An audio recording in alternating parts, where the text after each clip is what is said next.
Undoubtedly, within today's society, we are exposed to mass communications on a daily basis. We all know that. But do we really know why? What are the true objectives behind mass communications conveyed via highly visible media platforms? And could those objectives actually have an esoteric meaning behind them to which most consumers don't even know about? The purpose of this study is to unveil the potential alternative motivations behind the uses of mass communications and how those motivations reveal the true nature as to how the public is viewed in the eyes of not only the media conglomerates, but those who influence them as well. Theories such as Harold Laswell's that suggest audiences are naturally skeptical and or unknowing when pressed about the issues surrounding manipulation by the media, while the disposition theory points out that morality is directly tied to the audience liking something, can be utilized in tandem to explain the full life cycle of media manipulation, specifically propaganda. In other words, I'm suggesting that you and I serve the media rather than vice versa. That you and I are necessary evils for media and those who control it, simply because of our vast numbers and our ability to consume or contribute financially and psychologically, specifically as it pertains to gaining approval for specific agendas. These concepts have made manipulation through the media a very hot commodity. As sources for this study, I utilized several books written by professors and doctors, as well as a peer-reviewed journal article titled The Gordian Knot of Disposition Theory. The disposition theory being the one that addresses the morality issue as it pertains to the ability of an audience to like something. So basically, if you can tie morality to something, the audience is far more likely to agree with it or like it.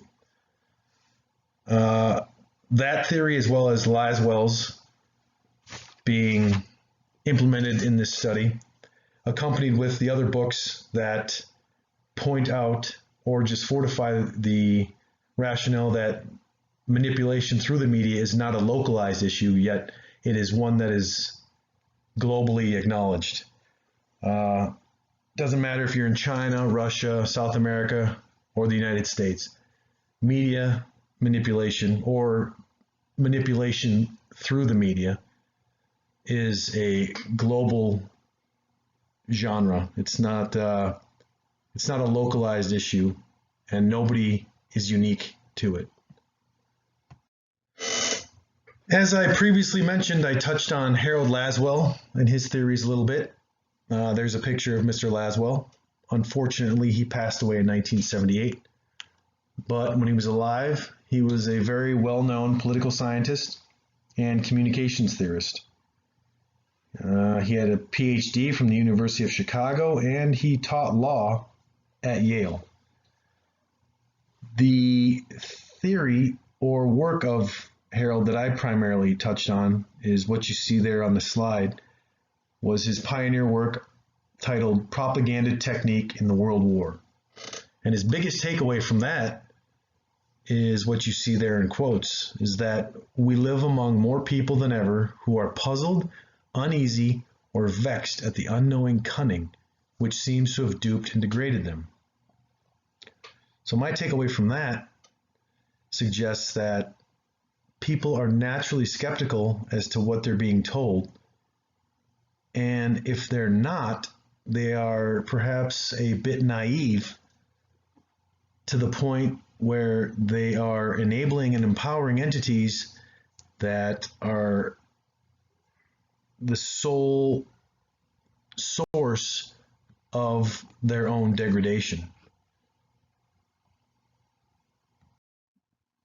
What you have in front of you is a quick summation of the disposition theory, that theory being the one that ties a character's morality to their likability. And in the case of my study, I tend to substitute character for any entity that has influence over a large population, basically governments. So in the first step there, you have the observation of a government and the government's action. which entails the population simply sitting back and observing the actions or behaviors of their government, whether it be legislatively or on a foreign policy stage, things of that nature. The next step is the affective disposition towards the character. This is where I believe Laswell comes into play when he says, as we saw on the previous slide, we live among more people than ever who are puzzled, uneasy, or vexed at the unknown cunning which seems to have duped and degraded them. So the affective disposition is where the audience is sincerely contemplating evidence, looking at all aspects to come up with a sincere opinion or stance on how they feel about the action. The next step is the moral judgment about the action. And this is where I believe the media has its most influence. If the government can use the media to make an action seem moral, then it is easy to justify that action to the eyes of the people who are, in the previous step, coming up with an effective disposition. Let me say that again.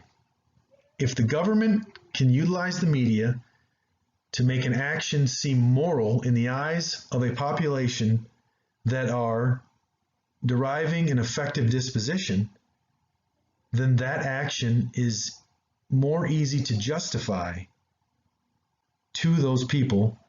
Therefore, support is forthcoming from the people. I hope that made sense.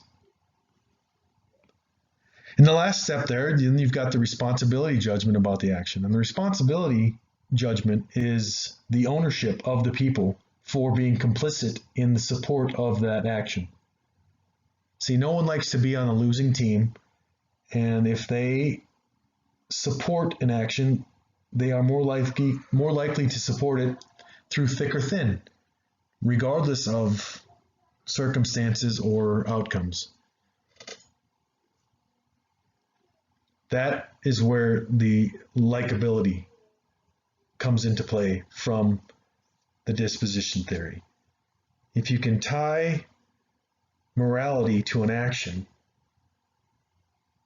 the study in the Gordian knot disposition theory that I used in my paper suggests that it is more likable. Likability is directly tied to morality. Here's a poster that was making its rounds during the start of the Vietnam War. I used the Gulf of Tonkin incident as an example in my paper to demonstrate just how governments can utilize the media to rally support for an action. It turns out that the Gulf of Tonkin incident, after documents were later declassified, it turns out that the incident was basically made up. But regardless of its fictitiousness, the media portrayed it to the American public as a gross attack.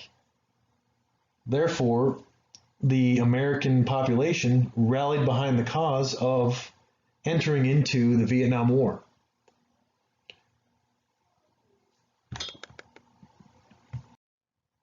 Here is just a little piece of the declassified documents pertaining to the frivolousness of the Gulf of Tonkin incident.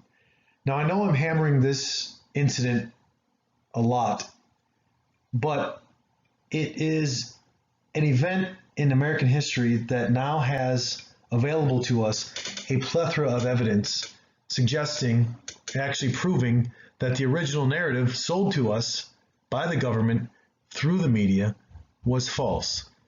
So with this being proven as a falsehood, who knows what else out there we have been told is false?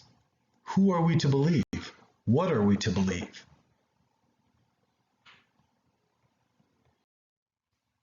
Given the proven studies of the effects that media has on its audiences, coupled with the history behind legislation, the race for control, and outright proven displays of dishonesty, the conclusion that we the people are viewed as not much more than a necessary evil is not that far of a stretch. Money derived by public consumerism is the goal, while the backlash of conscience is not. Therefore, controlling the narrative via mass media is amongst the highest of priorities for all those who wish to control everything, governments and oligarchs. The masses are victims of a vicious cycle that tells them what to think and what to buy, while only those who dictate this cycle are allowed to see the puppet string. Long gone are the days of the media performing watchdog duties so as to ensure the legitimacy of the government. More often than not, media entities are financially controlled by the very government or lobbyists they were publicly entrusted with overseeing. The media is not on our side, and any sign of dissent is oftentimes met with either subtle or, if need be, blatant suppression.